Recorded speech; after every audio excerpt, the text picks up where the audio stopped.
हाँ तो स्टूडेंट्स, कैसे हो आप सब? Good evening. तो आज आप सब अच्छे होंगे क्योंकि आप लोगों का एग्जाम जो आज हुआ कैसे गया आप बता सकते हैं, ठीक है ना। तो आपका जो है ना, आज हम लोग विज्ञान जो है, कल आपका जो एग्जाम होने वाला है उसके लिए साइंस का जो है ना इंपॉर्टेंट क्वेश्चन लेकर के आया हूं मैं। आप वीडियो में लास्ट तक बने रहेंगे, जो है आपको जो है ना बहुत सारा इंपॉर्टेंट क्वेश्चन आपको मिलेगा, जो कि आपके एग्जाम में कल जो है ना हूबहू आपको यही सब क्वेश्चन देखने को मिल सकता है। तो निश्चित रूप से आप इसको ध्यानपूर्वक देख लेंगे तो आपको जो है ना बहुत ही संतोषजनक मार्क्स मिलेगा, ठीक है ना। तो चलते हैं हम लोग इसमें। क्या है कि सबसे पहले आपको जो है ना एक मात्रक से संबंधित कोई भी क्वेश्चन आएगा, ठीक है ना। जैसे बल का ऐसा मात्रक क्या होता है? न्यूटन, ठीक है। तो उसी तरह से आपको मैं पहला क्वेश्चन लेकर आया हूं कि त्वरण का एसआई मात्रक क्या है। त्वरण का एसआई मात्रक क्या है? तो त्वरण का एसआई मात्रक क्या होता है? मीटर प्रति सेकेंड स्क्वायर, ठीक है। मीटर प्रति सेकेंड स्क्वायर। इसी में आपको दिया जा सकता है कि आवेश का एसआई मात्रक क्या होता है? तो कूलम्ब होता है ना। तो उसमें से कोई भी एक मात्रक आपका निश्चित रूप से आएगा। गाड़ी का ओडोमीटर क्या मापता है? जो गाड़ी का ओडोमीटर होता है ना, वो उसकी चली गई जो चाल होता है उसकी दूरी जो है ना वो मापता है। चली गई चाल एवं दूरी, ठीक है ना। चाल एवं उसकी क्या मापता है? दूरी मापता है गाड़ी का जो है ओडोमीटर। खास करके उसमें चाल जो है उसका जो है ना हम लोग फाइंड आउट करते हैं। तो गाड़ी का ओडोमीटर चाल मापता है। 250 डिग्री सेल्सियस पर जल की भौतिक अवस्था क्या होगी? दोस्तों आप वीडियो में लास्ट तक बने रहेंगे, आपको मैं जो है ना लगभग 40 क्वेश्चन जो है ना ऐसे इंपॉर्टेंट क्वेश्चन दूंगा जो कि आप जो है ना देख करके सरप्राइज हो जाएंगे कि निश्चित बहुत ही मजेदार क्वेश्चन है, ठीक है ना। तो 250 डिग्री सेल्सियस पर जल की भौतिक अवस्था क्या होगी? क्या होता है ना, आप जानते हो कि 0 डिग्री सेल्सियस पर जल क्या होता है? ठोस अवस्था में होता है, मतलब बर्फ बन जाता है, ठीक है। इसके बाद जैसे 100 डिग्री सेल्सियस होता है, अगर आपको दिया कि 10 डिग्री, 20 डिग्री, 40 डिग्री, 50 डिग्री, तो इसमें आप द्रव अवस्था में बोल सकते हैं, ठीक है। 0 डिग्री पर ठोस अवस्था, 10 डिग्री पर, 20 डिग्री, 50 डिग्री पर द्रव अवस्था। और जैसे वो 100 डिग्री सेल्सियस से ऊपर चला जाता है तो वो खौलने लगता है। आप सब जानते हो कि वो गैसीय अवस्था में बदल जाता है, गैसीय अवस्था में हो जाता है। तो 250 डिग्री सेल्सियस पर जल की भौतिक अवस्था कैसी होगी? गैसीय अवस्था होगी। अगर गैस मिलेगा आपको तो उसमें आप टिक कर देना, ठीक है ना। नेक्स्ट क्वेश्चन है, रॉकेट किस सिद्धांत पर कार्य करता है? तो रॉकेट जो है ना संवेग संरक्षण के सिद्धांत पर कार्य करता है। संवेग क्या होता है? संरक्षण। संवेग संरक्षण के सिद्धांत पर कौन कार्य करता है? रॉकेट, ठीक है। चलते हम लोग नेक्स्ट क्वेश्चन 5 नंबर। किसी गैस को गर्म करने पर उसका आयतन क्या होता है? बहुत ही इंपॉर्टेंट क्वेश्चन है स्टूडेंट, ध्यान रखना कि किसी गैस को गर्म करने पर आयतन क्या होता है। तो किसी गैस को गर्म करने पर उसका आयतन जो हो जाता है बढ़ जाता है, बढ़ता है। इसमें बहुत लोग कंफ्यूजन हो जाते हैं, बढ़ता है, घटता है, बराबर रहता है, ऐसा ऑप्शन दिया जाता है। तो आप ध्यान रखना कि यदि हम लोग किसी गैस को गर्म करेंगे तो क्या होगा? उसका आयतन जो होता है ना वो क्या हो जाएगा? बढ़ जाएगा। अगर हम लोग जैसे क्या होता है, अगरबत्ती हम लोग जलाते हैं तो वो क्या हो जाता है? फैल जाता है, विस्तृत हो जाता है। तो किसी गैस को गर्म करने पर उसका आयतन बढ़ता है। नेक्स्ट क्वेश्चन है, तरंग वेग v, तरंग दैर्घ्य लैम्डा तथा आवृत्ति n के बीच क्या संबंध है? तो आप इसमें ध्यान रखना v = n लैम्डा। अगर ये रिलेशनशिप कहीं पर दिखेगा कि उसका जो आवेग है, वेग है, उसके आवृत्ति और तरंगदैर्घ्य का जो होता है वो गुणनफल होता है। तो v = n लैम्डा आप याद रखना, ठीक है। v = n lambda. Next question की ओर हम चलते हैं कि आत्महत्या की थैली किसे कहा गया है? बहुत ही इंपॉर्टेंट क्वेश्चन है। आत्महत्या की थैली आप बहुत बार देखे होंगे कि ये क्वेश्चन जो है ना आपका एग्जाम में क्वेश्चन बैंक में आप देखोगे कि पूछा जाता है। लाइसोसोम को आत्महत्या की थैली कहते हैं, लाइसोसोम को आत्महत्या की थैली कहते हैं। नेक्स्ट क्वेश्चन है, कोशिका का पावर हाउस किसे कहा जाता है? तो कोशिका का पावर हाउस किसको कहते हैं? माइटोकॉन्ड्रिया को, माइटोकॉन्ड्रिया को। तो स्टूडेंट ध्यान रखना कि जब आपको माइटोकॉन्ड्रिया मिलेगा तो आप उसमें टिक कर देना, उसको ध्यान से बनाना कि इस क्वेश्चन को पावर हाउस के जगह में आपको बिजली घर भी दिया जा सकता है कि कोशिका का पावर हाउस, कोशिका का बिजली घर किसे कहते हैं, या विद्युत घर ऐसे भी लिखा जा सकता है। तो आप याद रखना क्या होता है? माइटोकॉन्ड्रिया होता है। नेक्स्ट क्वेश्चन है 9 नंबर हम लोग देखते हैं नारियल का रेशा किस उत्तक का बना होता है। ठीक है, तो नारियल का रेशा जो होता है वो आपका होता है दृढ़ उत्तक का। ठीक है, दृढ़ उत्तक का बना होता है। ये भी बहुत ही इंपॉर्टेंट क्वेश्चन है, नारियल का रेशा दृढ़ उत्तक का बना होता है। नेक्स्ट क्वेश्चन चलते हैं हम लोग, कैथोड किरण पर कौन सा आवेश होता है। तो कैथोड किरण पर जो होता है ना वो ऋण आवेश होता है, नेगेटिव चार्ज उसमें होता है, नेगेटिव चार्ज। ठीक है, नेगेटिव चार्ज मतलब कौन आवेश होता है, ऋण आवेश। उसमें ऋण आवेश में आप उसमें टिक कर देना, ऋण आवेश नेगेटिव चार्ज। एक द्विलिंगी जंतु कौन है, आपको माना कि उसमें 4 ऑप्शन दिया रहेगा। ठीक है, गाय, बकरी, केचुआ, बिल्ली, 4 ऑप्शन दिया गया। तो उनमें से द्विलिंगी जंतु कौन होता है, केचुआ होता है, केचुआ। ठीक है, ये भी बहुत इंपॉर्टेंट है, सारे क्वेश्चन इंपॉर्टेंट सिलेक्शन है दोस्तों। तो ठीक है ना, आप अच्छी तरह से कर लोगे। एक द्विलिंगी जंतु कौन है, तो केंचुआ है। कार्य करने की दर को क्या कहते हैं, बहुत लोग कंफ्यूजन से ऊर्जा लिख देते हैं, नहीं, कार्य करने की दर को, ठीक है, जो रेट है उसको हम लोग शक्ति बोलते हैं। ठीक है ना, क्योंकि आपको जितना शक्ति रहेगा, जितनी ताकत रहेगी, उसी रेट से आप काम करोगे। आपको 1 घंटा काम करने की ताकत रहेगी तो आप 1 घंटा काम करोगे। ठीक है, तो कार्य करने की दर को क्या कहते हैं, शक्ति, और कार्य करने की क्षमता को उसको क्या कहते हैं, ऊर्जा कहते हैं। ठीक है, बट यहाँ पे कार्य करने की दर को शक्ति का जो है ना हम लोग पढ़े। इसके बाद अगर आपको आ सकता है क्या कि कार्य का मात्रक क्या होता है, तो जूल होता है, उसको भी एक झलक देख लेना, ध्यान रख लेना। शक्ति का ऐसा मात्रक क्या होता है, वाट होता है, वाट। These are denoted by W। इसे किससे सूचित करते हैं, W से सूचित करते हैं। तो आप ध्यान रखना, अगर W रहेगा तो W में ही टिक करना है। शक्ति का ऐसा मात्रक वाट होता है। गतिज ऊर्जा का व्यंजक क्या होता है, गतिज ऊर्जा KE = ½ mv²। ठीक है ना, कैनेटिक एनर्जी, ठीक है, तो वो आपका गतिज ऊर्जा हो गया, कैनेटिक एनर्जी = ½ mv, 1/2 mv², ये होता है। और अगर स्थितिज ऊर्जा का पूछा जाएगा तो आपको लिखना है क्या, PE = mgh, पोटेंशियल एनर्जी, स्थितिज ऊर्जा। ठीक है, तो आप यह ध्यान रख लेना। नेक्स्ट क्वेश्चन है, पटना के गोलघर में बैठा लड़के में कौन सी ऊर्जा संचित है। निश्चित रूप से छत पे रखा पत्थर, उस पे स्थितिज ऊर्जा। ठीक है ना, तो पटना के गोलघर पे बैठा क्या, उसमें भी स्थितिज ऊर्जा होगा, क्योंकि वो लड़का जब छत से गिरेगा ना तो वो जिस पर गिरेगा उस पर दबा देगा। ये चौक आप देख रहे हो, ये चौक में भी स्थितिज ऊर्जा है। ठीक है ना, अगर ये चौक किसी पे गिरेगा तो ये अपनी ऊर्जा उस पर दिखाएगा। चींटी पर गिरेगा, चींटी का एक्सीडेंट हो जाएगा, चींटी का पैर टूट जाएगा। तो इस तरह से उसमें, तो पटना के गोलघर में बैठे लड़के में कौन सी ऊर्जा होती है, स्थितिज ऊर्जा होती है। किसी वस्तु में उसकी स्थिति के कारण जो कार्य करने की क्षमता होती है ना, उसको स्थितिज ऊर्जा बोलते हैं। और किसी वस्तु में उसके गति के कारण कार्य करने की जो क्षमता होती है उसको गतिज ऊर्जा बोलते हैं। ठीक है, तो आप समझ गए होंगे ये चीज। नेक्स्ट क्वेश्चन है, जल के एक अणु में हाइड्रोजन एवं ऑक्सीजन के भार का अनुपात कितना होता है, 1:8 होता है। ठीक है ना, जल का फॉर्मूला क्या होता है, H2O होता है ना, H2O। तो क्या होता है ना, इसका आपने निकालने के लिए पहले सिखाया था, हाइड्रोजन का जो एटॉमिक वेट कितना होता है, 1 होता है। तो 1 गुना आप इसमें क्या कर दोगे, 2 कर देंगे। इसके बाद इसका कितना होता है, 8 का डबल कितना, 16। तो यहाँ पे आप देखोगे हाइड्रोजन का 2 और इसका 16। अगर इसको हम लोग रेशियो में करेंगे 2/8, तो 2 बन जाए 2, 16 यहाँ पे, सॉरी 16, 2/8 16, तो 1:8 आया ना। इसी तरह से जो है भार का अनुपात निकाला जाता है। यहाँ से देखना, हाइड्रोजन कितना है, 2, तो 1 गुना 2 किए 2 आया। और ऑक्सीजन का परमाणु संख्या होता है 8, ठीक है, 8 होता है। तो उसका परमाणु द्रव्यमान मतलब वजन जो होता है, मैं ट्रिक एक बार बताया था कि उसका डबल होता है। अगर सम संख्या रहेगा तो उसका डबल, तो 8 का डबल कितना, 16। तो ये दोनों का अनुपात करेंगे तो 2, ये 2 और नीचे 16, तो 2 एकम 2 और 2 8 16, तो 1:8। अगर किसी का भी देगा तो आप इस तरह से निकाल सकते हो। तो जल के एक अणु में हाइड्रोजन और ऑक्सीजन के भार का अनुपात 1:8 होता है। ये रहा आंसर, आप ध्यान रखना 1:8 में ही लगाना, 8:1 में नहीं, 1:8 में। नेक्स्ट क्वेश्चन है, 1 kg बराबर कितना न्यूटन होता है। ठीक है ना, बल कैसे मतलब न्यूटन होता है ना, तो 1 kg बराबर आपका होता है 9.8 न्यूटन के बराबर होता है। मतलब 1 kg और 9.8 न्यूटन के बराबर होता है।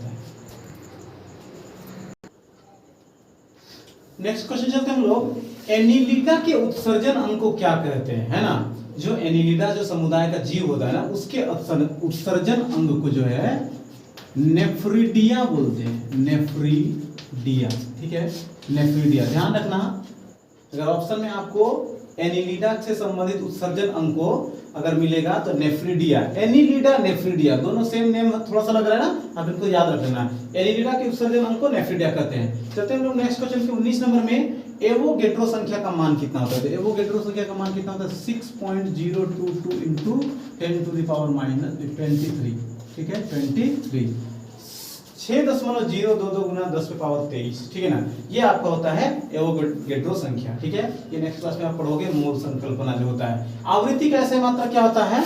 आवृत्ति का ऐसा मात्रक हर्ट्ज, HZ, हर्ट्ज जिसको हम लोग पढ़ते हैं HZ होता है। विटामिन सी की कमी से कौन सा रोग होता है? स्कर्वी। विटामिन सी की कमी से आपका होता है स्कर्वी। आप ध्यान रखना, विटामिन से संबंधित एक क्वेश्चन आपको आएगा। विटामिन ए से क्या होता है? रतौंधी। विटामिन बी से बेरी, विटामिन सी से स्कर्वी और विटामिन डी से होता है रिकेट्स। विटामिन ई की कमी से भी अगर आपको देगा तो मैं बता देता हूं, विटामिन ई की कमी से बांझपन होता है, मतलब जनन क्षमता में कमी, ठीक है ना। तो इस तरह से कोई विटामिन संबंधित क्वेश्चन आएगा तो आप ध्यान रख लेना। इसी को उल्टा कर दे सकता है कि स्कर्वी किस विटामिन की कमी से आता है, तो आप क्या लिखोगे? विटामिन सी, है ना। रतौंधी किस विटामिन की कमी से होता है? तो विटामिन ए। तो ऐसे क्वेश्चन आपको दिया जा सकता है, तो आप ध्यान से इसको पढ़ोगे तो आराम से आप बना सकते हो। ओजोन परत का क्षरण किसके कारण सबसे अधिक होता है? आप जानते हो कि जब हम लोग प्रदूषण फैलाते हैं, वायुमंडल में प्रदूषण की मात्रा बहुत अधिक हो जाती है, तो वायु प्रदूषित होने से क्या होता है? ओजोन परत क्या होता है? नष्ट होने लगता है। तो उसी में क्या होता है ना, तो ओजोन परत का जो नष्ट जो सबसे अधिक होता है वो होता है CFC। CFC का फुल फॉर्म अगर पूछ दे तो क्लोरोफ्लोरोकार्बन, ठीक है ना, क्लोरोफ्लोरोकार्बन। इसमें फ्रियोन गैस होता है, वो जो है ना ओजोन परत को सबसे ज्यादा क्षति पहुंचाता है, नष्ट करता है। तो CFC में आप टिक कर देना। नेक्स्ट क्वेश्चन की ओर चलते हैं हम लोग। ये सब सारा क्वेश्चन आपका हो गया है ना। नेक्स्ट क्वेश्चन है, तो इस न्यूटन के गति के किस नियम से बल की परिभाषा मिलती है? तो आप न्यूटन के गति के दूसरे नियम, द्वितीय नियम से बल की परिभाषा मिलती है। न्यूटन की गति के कितने नियम है? 3 नियम। पहला नियम है जड़त्व का नियम, ठीक है, जड़त्व का नियम, जड़त्व का परिभाषा प्राप्त होता है। और दूसरा में क्या है? जो बल का परिभाषा प्राप्त होता है। और तीसरा नियम क्या है? बंदूक से जितना गोली आगे की ओर निकलती है उतना ही इसे पीछे की ओर इसमें झटका देती है। क्या था? प्रत्येक क्रिया के समान और विपरीत प्रतिक्रिया होती है। मैं नोटिस कराता हूं, आपको ध्यान से याद करवा देता हूं कि प्रत्येक क्रिया के समान और विपरीत प्रतिक्रिया जब होती है तो यह न्यूटन की गति का तीसरा नियम कहलाता है, ठीक है ना। उस तरह से जैसे धनुष, बंदूक से आगे जितना गोली निकलती है उतना पीछे की ओर झटका देती है। तो मैं इसको भी पहले भी बताया था, ठीक है। तो सोडियम सल्फेट का रासायनिक सूत्र क्या है? सोडियम सल्फेट, सल्फेट जब भी आएगा SO4 होगा, तो सोडियम सल्फेट Na2SO4। अगर सोडियम सल्फाइड बोलेगा तो Na2S, ठीक है। तो इससे सूत्र से संबंधित आपको कोई एक क्वेश्चन आ सकता है। एल्युमिनियम क्लोराइड बोलेगा तो AlCl3। किसी भी टाइप का आपको क्वेश्चन देगा। मैं आपको बताया था पिछले क्लास में कि उसको कैसे बनाया जाता है, ठीक है ना। तो क्या है? सोडियम सल्फेट का सूत्र Na2SO4। पौधों में जल का परिवहन कैसे होता है? जल का परिवहन, पौधे मिट्टी से जल तथा खनिज लवण जो है ना किस ऊतक के द्वारा पहुंचाया जाता है? जाइलम। ट्रिक, जल का परिवहन जाइलम, फल का परिवहन फ्लोएम। फल मतलब जो पत्तियां भोजन बनाती है, जो चीज उससे निर्मित होता है वो फ्लोएम ऊतक उनको इधर से पूरे शरीर में उसको डिस्ट्रीब्यूट कर देता है, बांट देता है, ठीक है ना। तो पौधे में जल का परिवहन किस ऊतक के द्वारा होता है? जाइलम, ठीक है ना, जाइलम, याद रखना जाइलम। और अगर उत्पाद बोलेगा तो उसमें फ्लोएम होगा। तो नेक्स्ट क्वेश्चन है 100 डिग्री सेल्सियस पर 100 डिग्री सेल्सियस का केल्विन में तापक्रम। एक याद है सूत्र में आपको बताता है K बराबर C प्लस 273। इसको अगर आप याद रखोगे आराम से बना लोगे।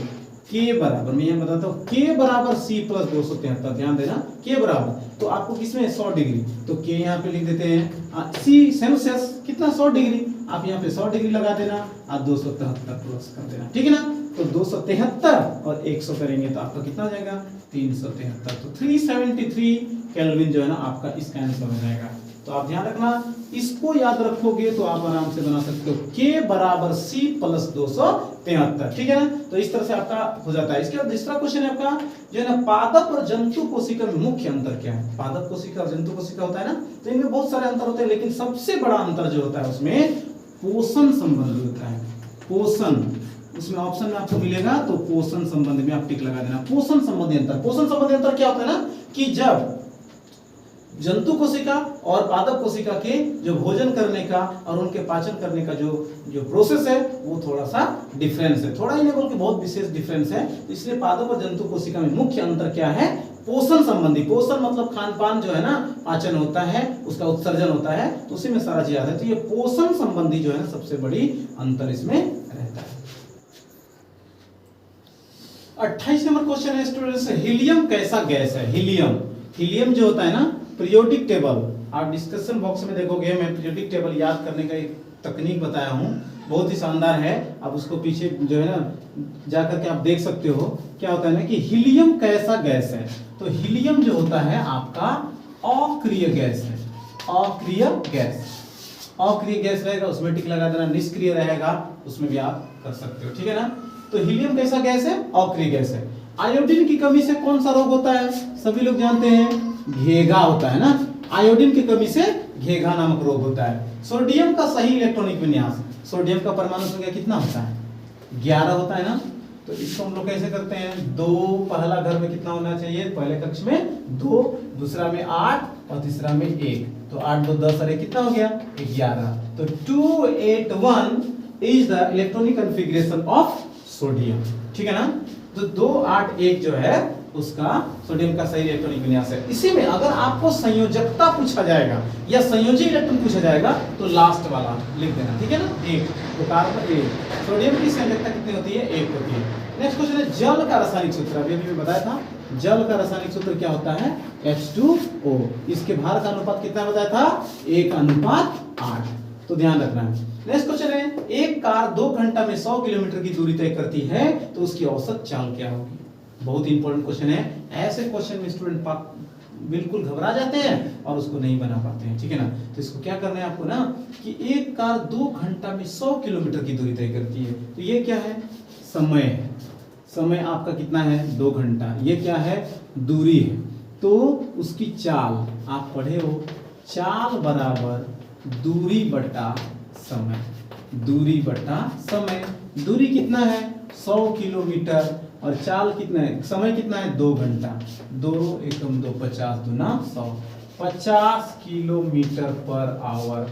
ये रहा आपका आंसर जो है इसमें निकल जाएगा 32 नंबर का। बस आपको ध्यान देना है कि क्या दिया है उसको इस फॉर्मूला में सेट कर लेना, अपने आप बन जाएगा, ठीक है ना।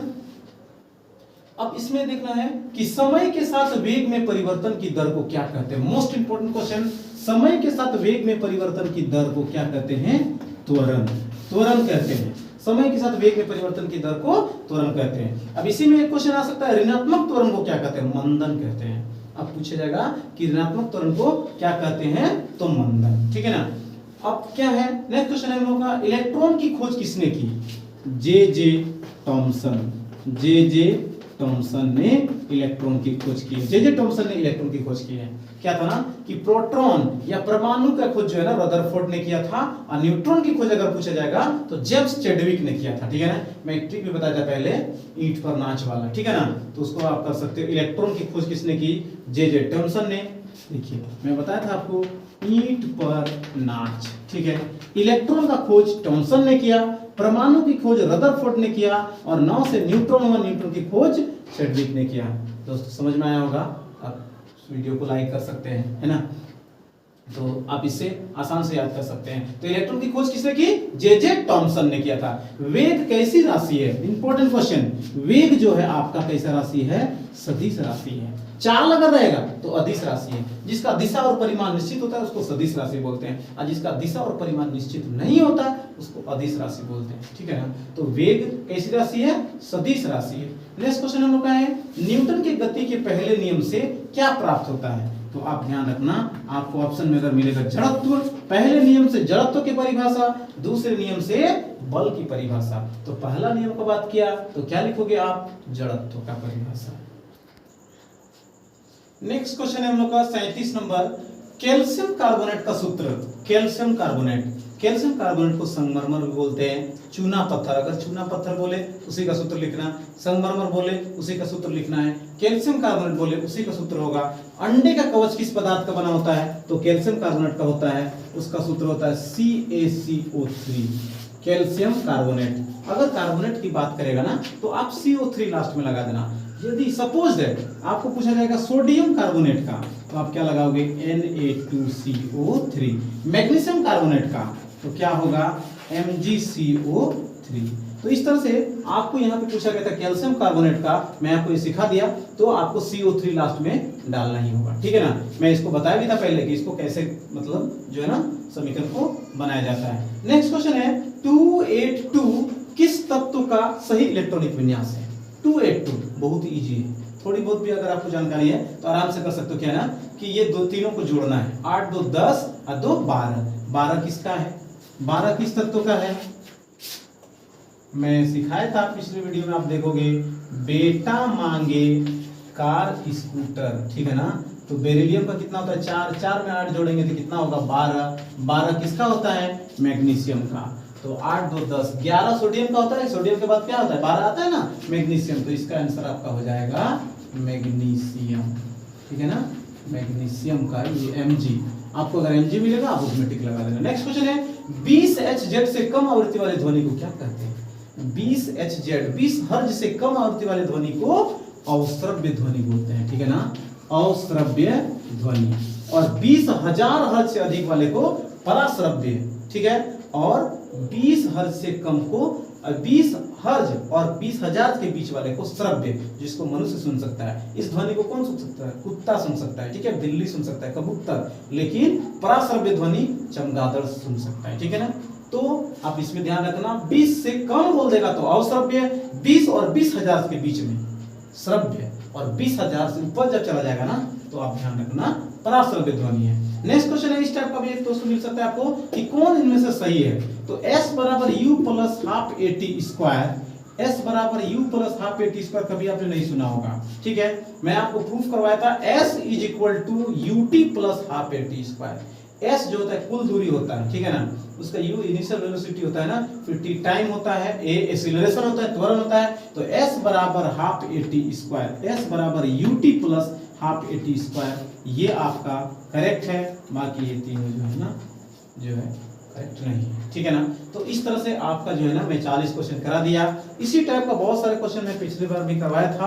तो ठीक है, आप अगर निश्चित रूप से इन वीडियो को पूरी तरह से एक बार 2 बार अगर आप देख लोगे तो कल के एग्जाम में आप निश्चित रूप से जो है ना मैं वादे के साथ कह सकता हूं कि आप जो है 40 क्वेश्चन में से आप जरूर जो है ना 30 से 35 क्वेश्चन आप सही कर लोगे और निश्चित रूप से आप सफल हो जाओगे।